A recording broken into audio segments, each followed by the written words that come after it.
This is part 6 of Behold, the Ingathering of the Firstfruits by the Honorable Yahweh, Beit Nun Sofit Yahweh, Yahweh Ben Yahweh.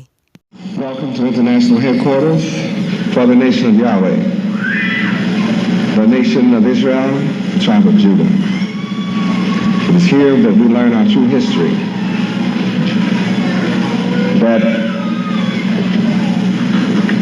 Hebrew is our language, Hebrew is our culture, Hebrew is our history. The King James Version of the Bible contains our history from Genesis through Revelations. It is here that we learn the so-called black man of America has an identity as all other people of the earth have identity. The black men of America were brought from the west shores of Africa, and we were all Hebrew Israelites, and are Hebrew Israelites until this day. 2 tribes of us are in America, Judah and Benjamin. 10 of our tribes are in Africa until this day. I'm the one promised to be born from among our people to unite us all. My first job is to reach Judah. Judah is chosen to be the ruler of the earth forever under the laws of Yahweh. Benjamin too comes here and among us and reclaims their heritage. What distinguishes Judah from Benjamin is that Judah is born to rule by their genes and chromosomes and will accept the challenge.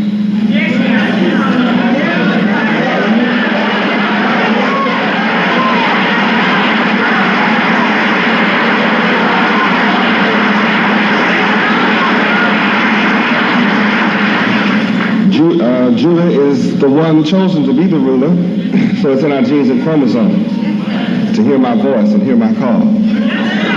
Benjamin comes also because they too will rule with us,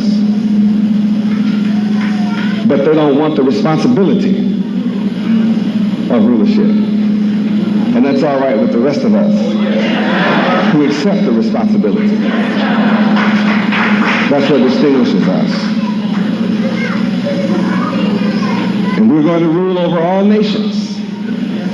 No matter who's ruling today, no matter how powerful they look to you, I'm here to raise you from the bottom to the top. And it's not a temporary work. Permanence.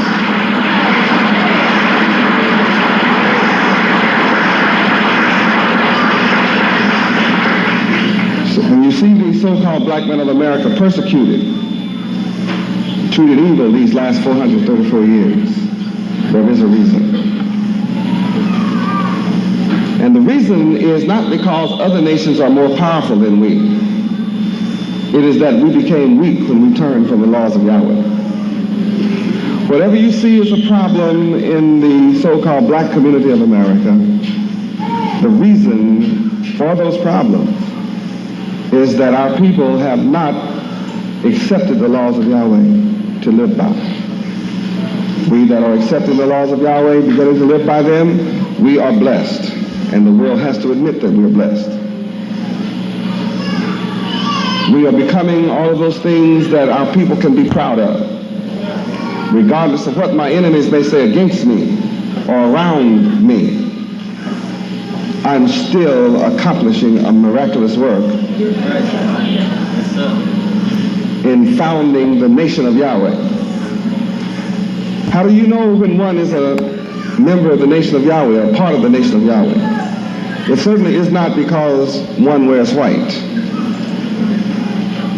Like everything on the planet, there are those who will mimic you, imitate you, put on clothes to look like you, but the clothes don't make the man. Your character determines who you are. Those who are part of the nation of Yahweh are those who keep the law. And the only way that you can know whether they're living as a part of the nation of Yahweh is to know the law yourself.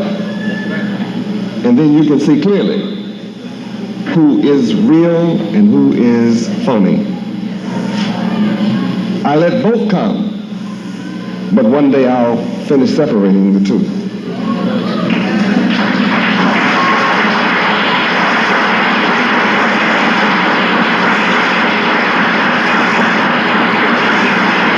Praise Yahweh. I'm born to separate the wheat from the tare, the good from the bad, the right from the wrong. I'm building the kingdom of good, and all good people are welcome. Bad people may come, but they won't be able to stay. And it's only a matter of time that all bad people will take leave from us. One day soon it will be permanent. Welcome to Feast of Tabernacles. They were given 6,000 years to rule the earth, and I intend to cut that short.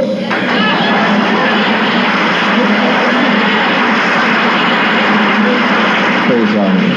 And all of you who think you have 7 years to do wicked, all of you wicked ones who say, oh, I have 7 years to do wicked and evil, you're making a tragic mistake.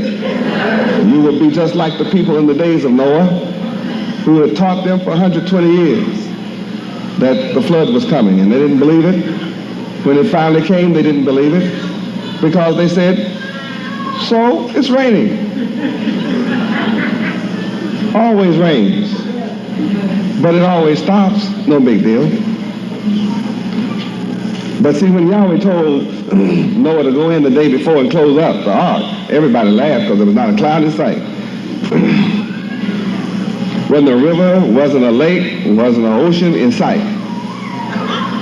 The ark was built inland, on high ground.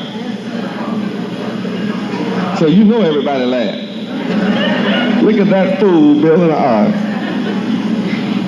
Water is nowhere near. And he talking about, we're going to drown. Man, shoot. But you who know the Bible know that it began to rain one day after he went in. Huh? And it didn't stop until 40 days and 40 nights were finished. And by that time, the only thing living was inside the ark. Except some real healthy fish. The flood was so terrible that it even killed fish.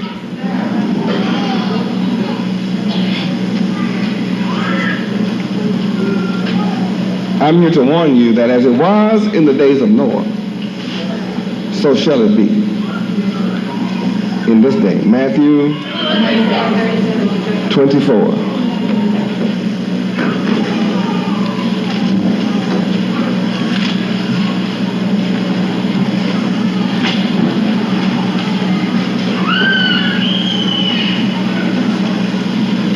Matthew chapter 24, beginning at verse 37.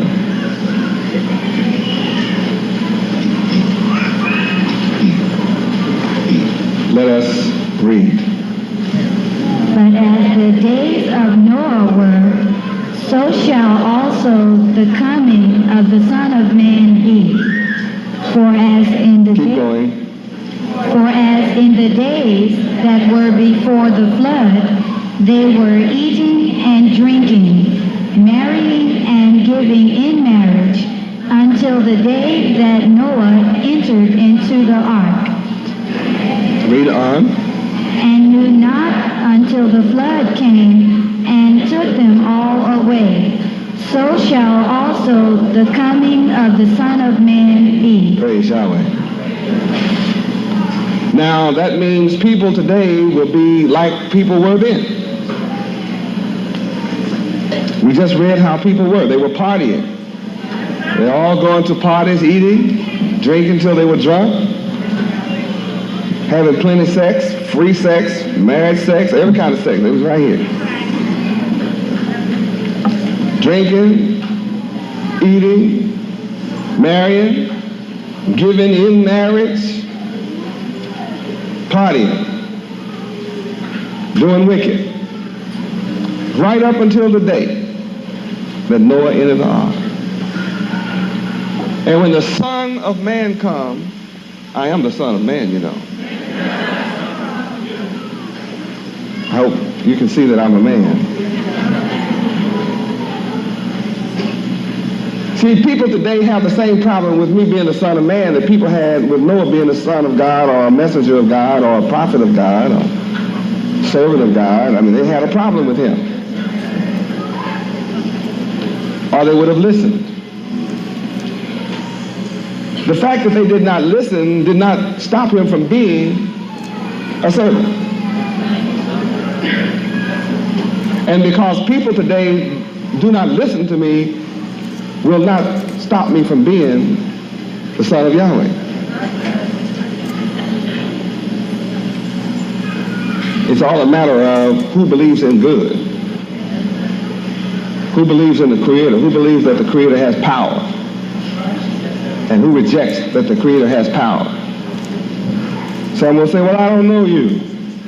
How can I be sure? Well, you go to John chapter 1 and see if everybody would know me or not. You just see. And if the book says everybody would know me, then you're okay. If you don't know me and the book says everybody would know me, you're safe. John chapter 1,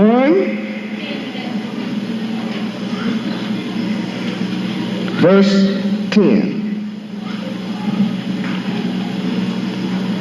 Read. He was in the world, and the world was made by him, and the world knew him not.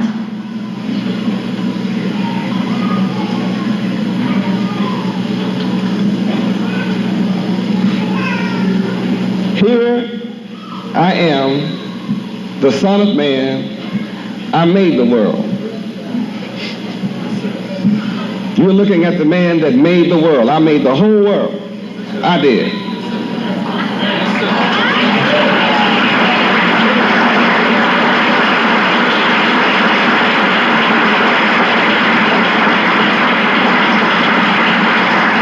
Now let's be logical.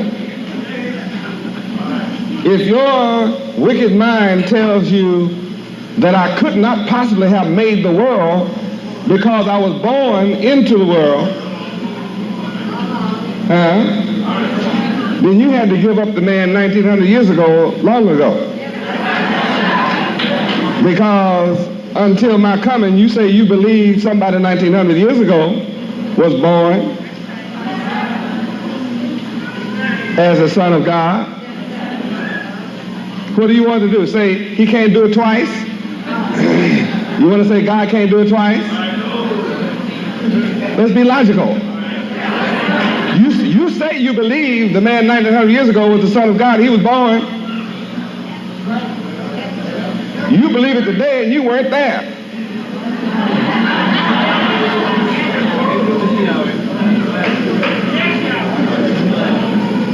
But my book tells me don't worry about it, because though I'm in the world and the world was made by me, the world doesn't know me. The book said that's the way it would be.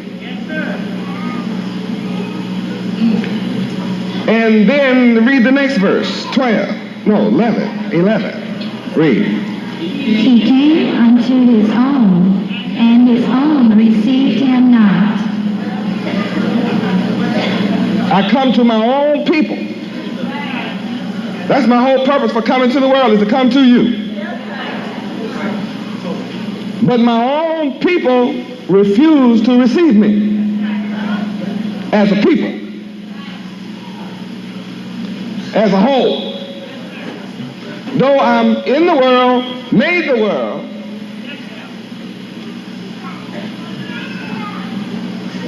the world has been deceived by Satan not to know me when I come.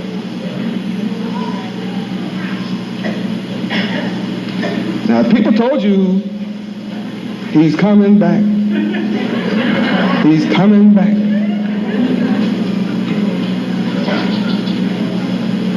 what's the problem with my people? They're looking for somebody with blonde hair and blue eyes. It'll be all right then? Is that it? Any blonde hair, blue eyed will be all right. Any one of them. As long as he's blonde hair, blue eyed. If he stood up and said it, it'd be all right. What a brainwashing. What deception.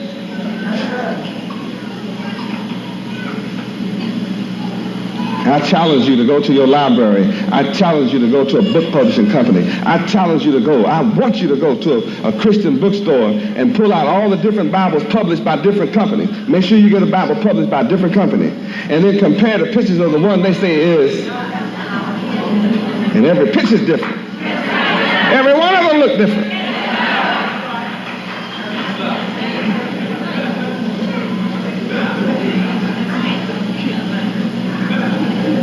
Now let's be logical about this thing. If they have a picture of him, then how can all the pictures be different and it be the same man?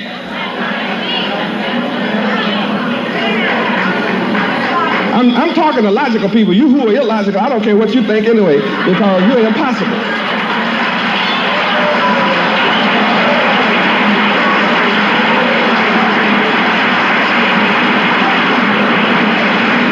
I'm not coming to an emotional people, I'm coming to intellectual people. I'm coming to people who can reason, who are not afraid to ask a question.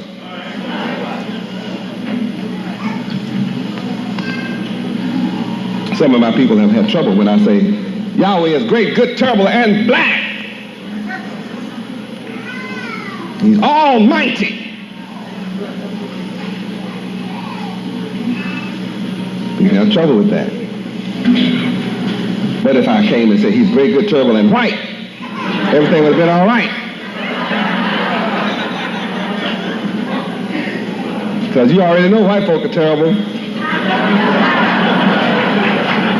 Let's be logical now. Don't. You can't shut down on me and say you logical. See, if you're logical, you have to keep your mind open because I'm asking penetrating questions. It's just logical.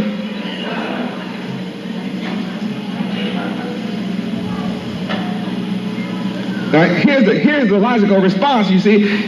When I come and announce the true color of God is in conflict with the picture that's up in your church. But if you take a picture of the pictures in the churches, all of them are different. So how can it be the same man when all of them are different? I went around to all the churches, so I know. I've compared the pictures, so I know. You do it for yourself and see.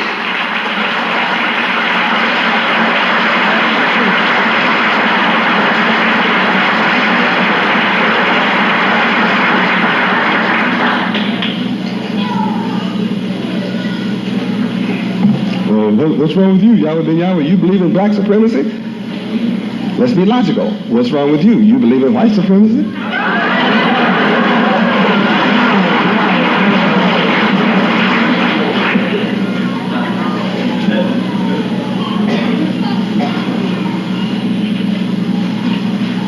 I know my answer to whether I believe in black supremacy or not will be shocking to you. No, I don't believe in black supremacy. Though God is black. But neither do I believe in white supremacy. Even if you do, I don't. But I do believe in supremacy. I believe in being supreme. And I teach my disciples and followers to be superior. We must be superior because God is supreme. And to be his children requires you to be superior like he is.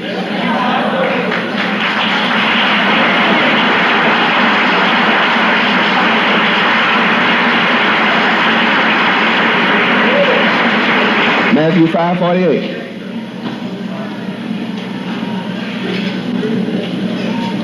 Ain't nobody perfect. Well, if you want to go to heaven, you better hurry up and get to be. You're going straight to hell unless you hurry up and turn perfect. You can't be just almost perfect. You're going to have to be perfect. Because see, the man you say you believe in 1900 years ago said it. If he didn't say it, I'm saying it. I wrote it, I'm saying it. Matthew 5:48. You're doomed to hell unless you're perfect. Read. Be ye therefore perfect, even as your Father, which is in heaven, is perfect. So your father is not the man you thought is your father. Some of our people don't know who to think their father is anyway. Never saw him. See whether he was good or bad. But your true father is Yahweh, and he's in heaven, and he's perfect. And you're required to be just like him. You read it. Let's be logical. Go back to John chapter 1. I'm in the world was made by me, and the world does not know me. They're hearing about me, but they don't know me. See me on television, but they don't know me. Hear all kinds of things in the street, but they don't know me. I come to my own people receive me not. Verse 12. Read. But as many as received him, to them gave he power to become the sons of Yahweh, even to them that believe on his name. You have to believe on the name of the Father. And the Father's name is Yahweh. Now you have to go look this name up yourself in your dictionary, Y-A-H-W-E-H, and find out yourself. Then you'll know his name is not the man 1900 years ago. When you look up Y-A-H-W-H, you see that that's the God of Israel. You look it up in encyclopedias, same. You look it up in Bible dictionaries, the same. God of Israel. So ever since Israel was, Yahweh was their God.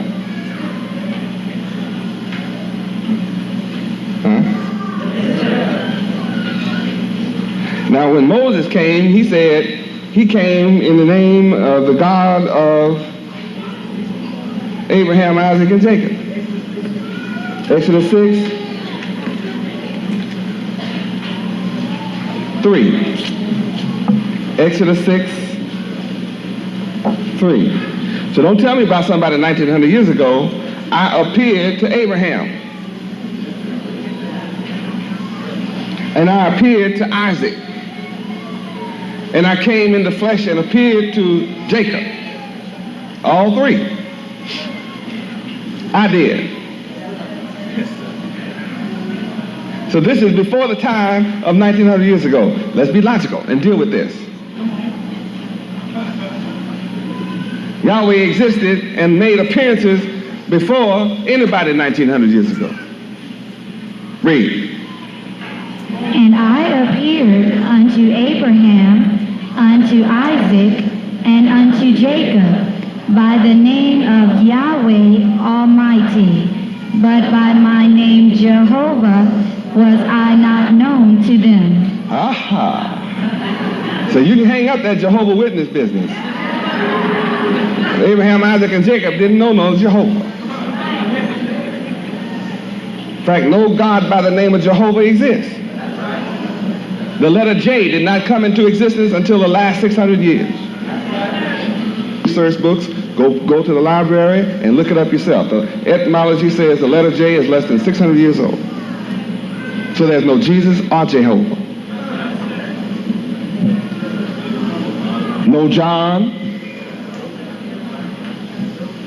no Joshua, no Jeremiah, and no Job. None of that existed.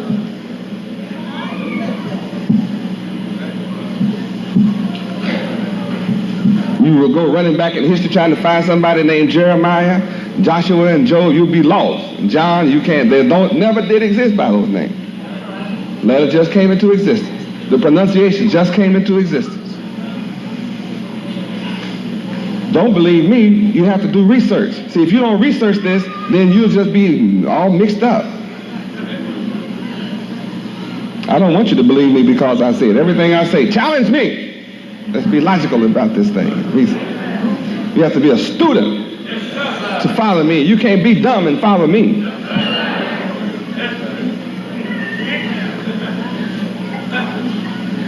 You have to be re-educated because you've been miseducated. If you were properly educated, then you'd know me.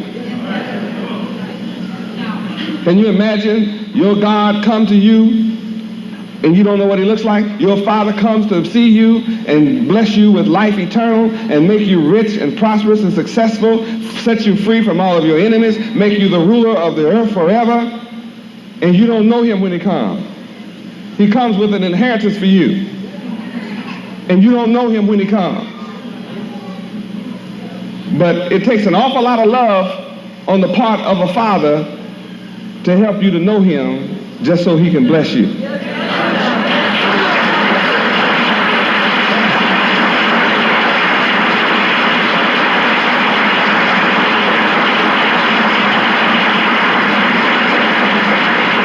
Now we'll go back to John. See, this is what Feast of Weeks is all about. Feast of Tabernacles is all about. Passover is all about. Feast of Unleavened Bread is all about. All about High Holy Day, Day of Atonement, Memorial Blowing of Trumpets. All these days are about us remembering. And each feast is designed to give us another part of our memory back. We should know this, but we don't know this. So you say, well, you come to your own people and your whole people don't receive you, so you should be finished. No, I'm not. I'm not defeated.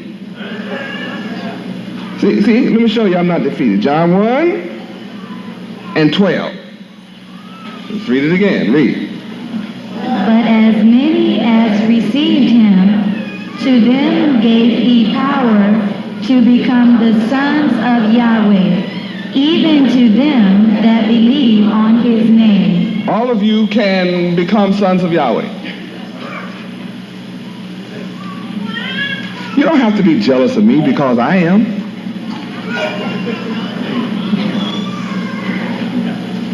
I'm just the first one given the power to give you the power.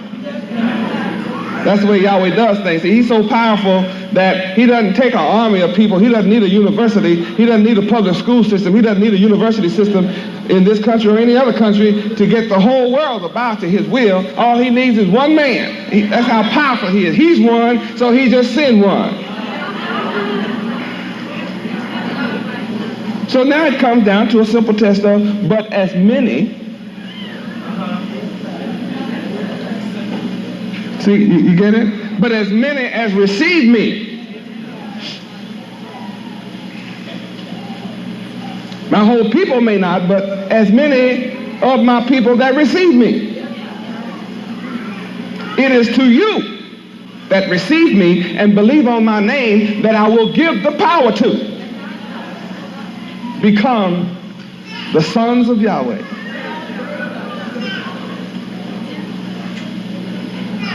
Those who don't receive me don't deserve the power to become anything but a crack addict, dopehead, prostitute, a slave, to be on the bottom of civilization. If you don't receive me, you deserve to be that way. Because the creator of the heavens and earth raised me up from among you to cause you to return to him and worship his name and glorify his name. And as many as receive me, that's what we do. Who do we praise? Yahweh. So you can't deny it. There it is. Let's be logical. You are hearing, as many as receive me, praise Yahweh's name. So I'm successful. I started out all alone, all by myself, right here in Miami. I personally walked the streets of Miami and just handed out the word.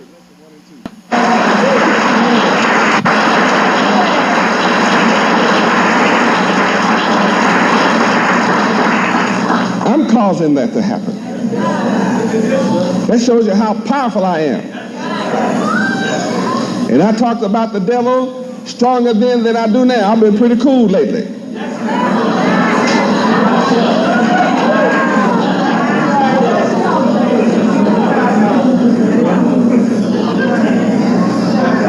I'm so busy raising you up to be superior till I don't talk about the devil much anymore. I haven't changed my mind about him.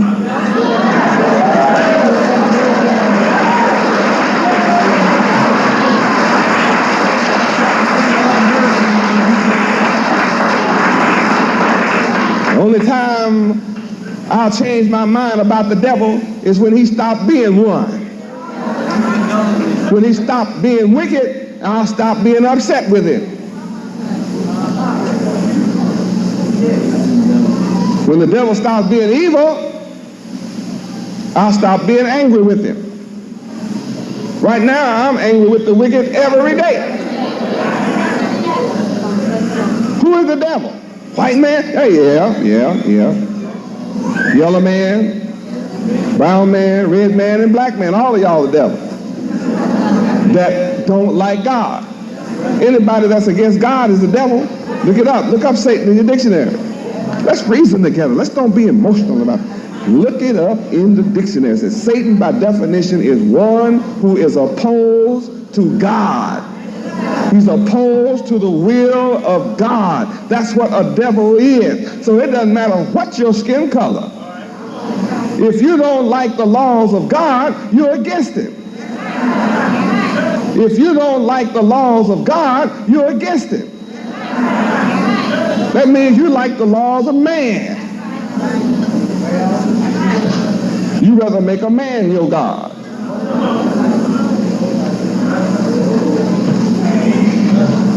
Whoever you vote for just isn't God. But you want to put your hope in men that are not God. That's why you have trouble. You put your trust in Yahweh, you won't have problems. Men try to give us problems, but we overcome them. No matter what they bring against us, we'll overcome it. Whole government's against me. I'm still overcoming it. They can't win against me. My Father said so.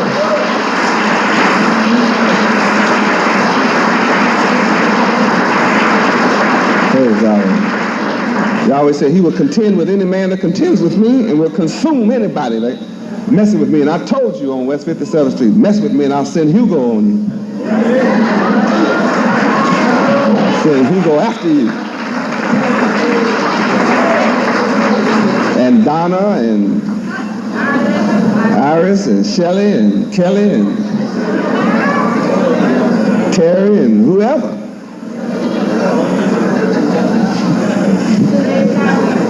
Nothing you can do about it. And the headlines of the paper said it looked like the end of the world. It's just a preview, that's all it is. It's just a warning that the end of the world is here. The end of the world, you know, is here. I'm here establishing a new earth. Brand new earth.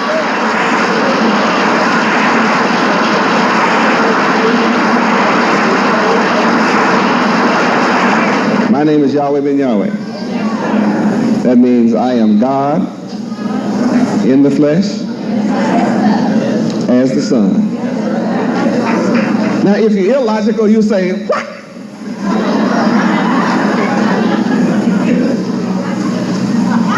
Well, let's go back to John. John was an incredible man, wasn't he? My book showed me John was the man. Not who you thought was the man. John baptized your man. You have to study what all that means. 14, verse 14. Read. And the Word was made flesh, and dwelt among us, and we beheld his glory, the glory as of the only begotten of the Father, full of grace and truth. That's what I am. I am full of grace. And I'm full of truth. You can't go and find anything contrary to what I'm teaching you. And all tonight, thus far, you've been in the Bible. Now let's be logical. Let's be logical. If the Word could become flesh 1900 years ago, how can you deny the power of this same Word being flesh today? Logically.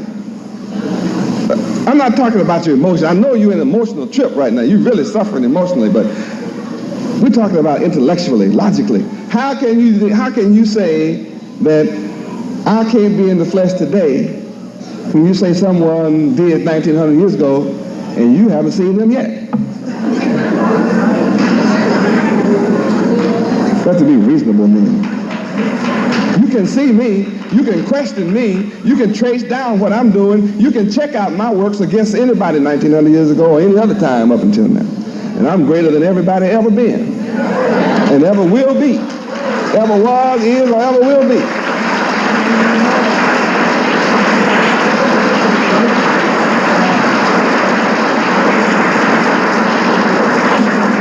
A man's character is determined by his name. My name is Yahweh Ben Yahweh. There is no name to equal this name.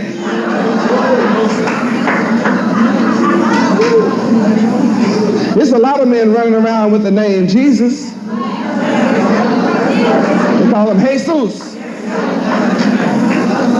Half the Mexicans have that name, half Cuban, they all run around with Jesus. Who are you looking for? Well, he must already be a Jesus all over the place. There's only one Yahweh Ben Yahweh on the planet. I won't allow another one.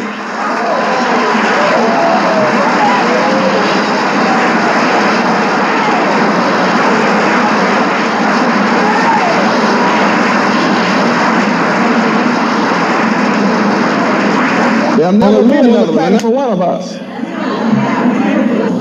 And when you read of the work that the Son of Yahweh would be required to do, then it's already too late for another one to come. What's he going to do? Duplicate what I'm doing? The purpose of the Son is to glorify the Father. And I've glorified Yahweh's name all over the planet. So how can somebody come after me and do a better job than I'm doing when I have the planet saying Yahweh? And when I came 10 years ago in Miami, there wasn't nobody saying Yahweh. You weren't going anywhere to sit up and hear you about Yahweh. But now from all over the country and all over the world, people are coming to hear about Yahweh. This name I'm proclaiming and glorifying. And when you study and learn about it, you'll begin to say, praise Yahweh.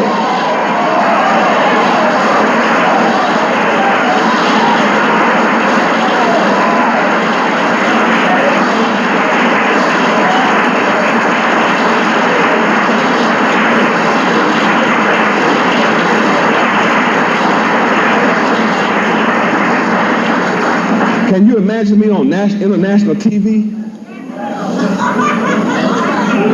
All the satellites would fall out the sky. All the generators that operate television would all suddenly go dead. Everybody's TV set would have snow in it. They don't dare let me ask logical questions to the world live.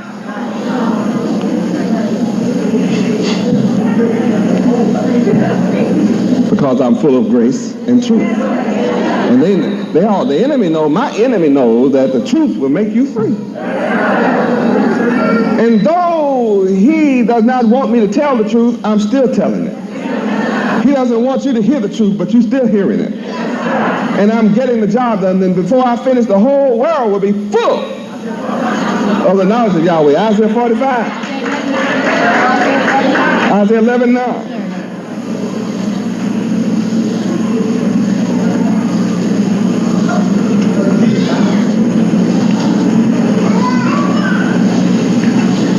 Oh, yes. May not be full yet, but it will be. Isaiah 11. Isaiah chapter 11, verse 9. Read. They shall not hurt nor destroy in all my holy mountain, for the earth shall be full of the knowledge of the Lord Yahweh, as the waters cover the sea. I made the world, I'm in the world. The world doesn't know me. Look what I've come to do. Make sure they do know me. That's how powerful I am. Well, the whole world doesn't know me, but see, I'm going to make sure the world is full of the knowledge. of Yahweh. Not just hear my name, but be full of the knowledge.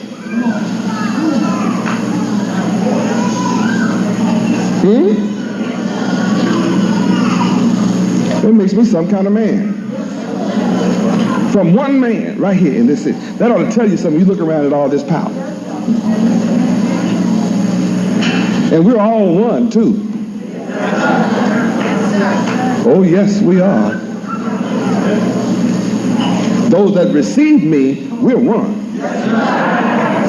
Now, all those hanging around and have white on are not necessarily one with me, but all that receive me are one with me. Whatever I speak, whatever I command is carried out. It will be obeyed.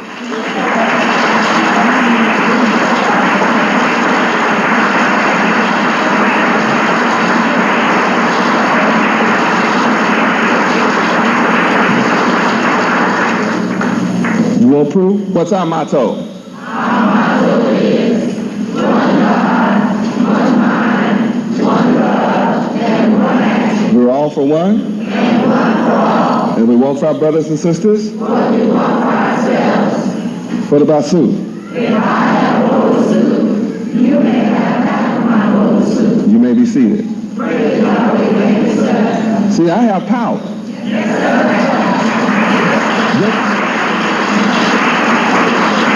And no other leader you know has it. That makes me the most powerful man, period. I'm the most powerful man on earth, in the universe. And although there are other countries that have huge armies, but see, I can stop every one of their armies. I can send a plague. I can send a fog in and stop every military aircraft from taking off the planet. They can't even take off without my will.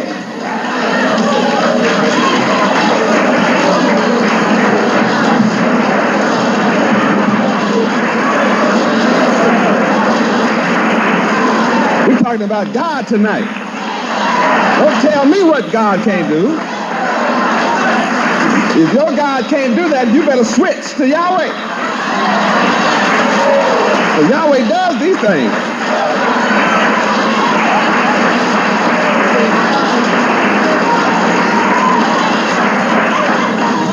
I have the power to control weather. I don't care whether you believe it or not. Step out in Hugo, you'll know how awesome I am. If you miss that one, I'll bring some more through. You'll understand. God is trying to tell you something. His name is what? Yahweh. Yahweh. See, nobody has ever had power like this among our people. And we're volunteers. Yeah, we free. We go all over the country. Nobody has to be here. We're here because we want to be here. We submit to the will of Yahweh because we're intellectual.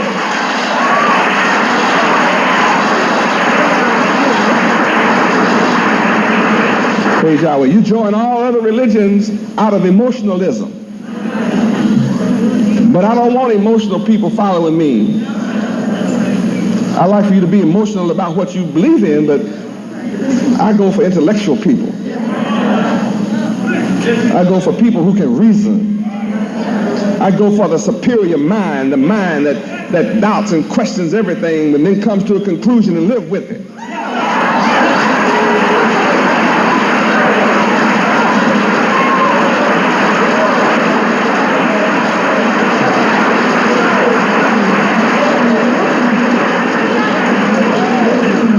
I've had enough of dumb people being around me. I don't want nobody dumb around me.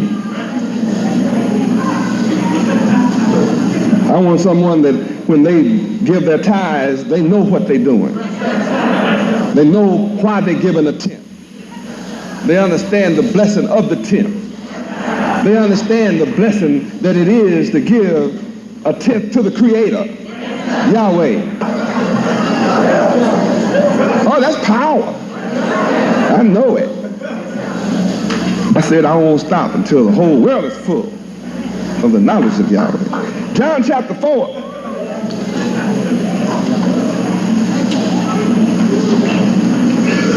Just thought I'd introduce myself to some, reconfirm to others.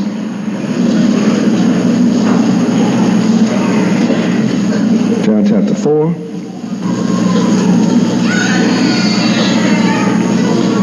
Let's look at John chapter 4, verse 4.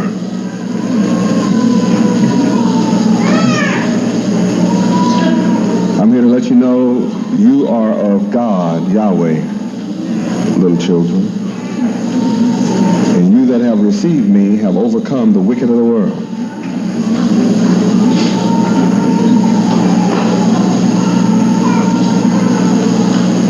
Why? Because greater is Yahweh that is in you than he, the devil, that is in the world. That's why we're being blessed above all people.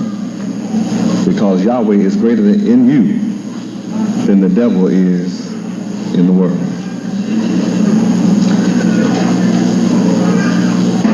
The wicked are of the world, therefore they speak of the world, and the world hears them because the world is wicked.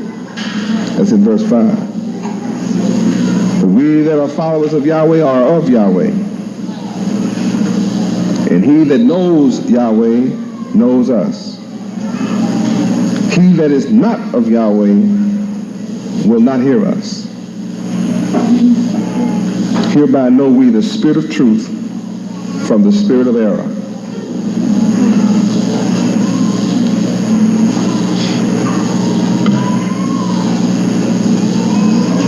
That means pure and simply that if your mind, your heart, your genes, your chromosomes rebel against the truth of Yahweh, you're of the world.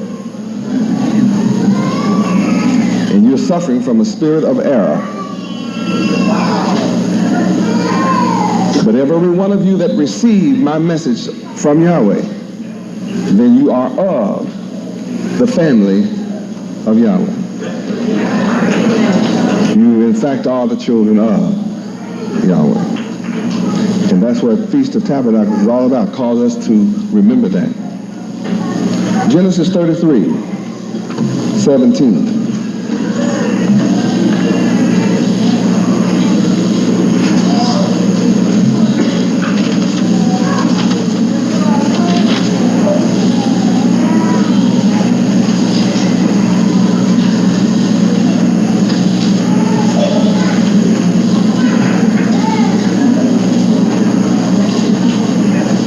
Genesis chapter 33, verse 17. Read. And Jacob journeyed to Succoth, and built him an house, and made booths for his cattle. Therefore the name of the place is called Succoth. Now, there's a shelter in the back that is a booth, patterned after the booths of 4,000 years ago, right here in this auditorium. And each of you should go in there, and it's not a place to bounce around and laugh and joke, but you should go in there and think that you are experiencing 4,000 years of history. And here we see Jacob built booths for his cattle, which means that when we came out of Egypt under Moses, because of our rebellion, we were forced to live in a shelter that was only fit for cattle.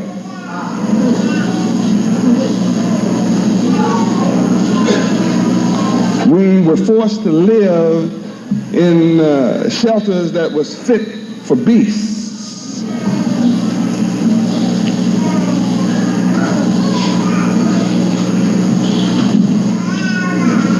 And that's the price we paid for 40 long years in the wilderness.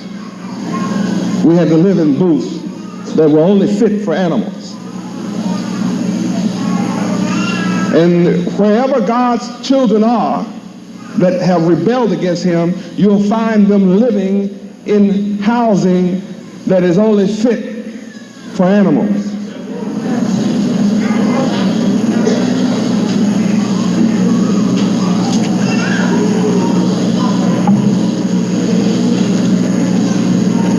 And when you travel throughout America, the wealthiest country on earth, there's a certain group of people that live in large sections of every city called ghettos. And their housing is only fit for animals.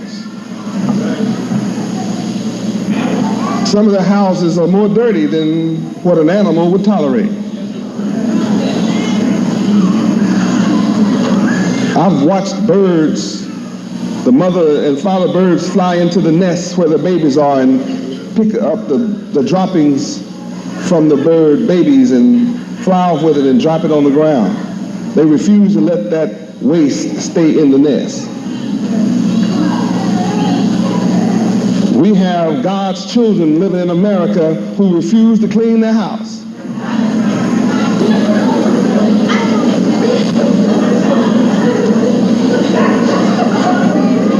Children of God living in conditions worse than an animal would live in. Booths, little booths. My people live in little booths. They call them apartments, but it's a booth. By definition, it's a booth. Dirty booth. Filthy booth.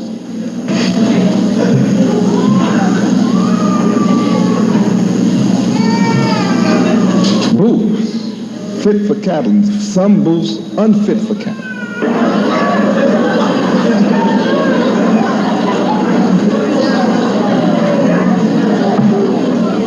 That's a terrible way to live. You know why we're living in the ghetto all across America? Because we turned our back on our God, Yahweh.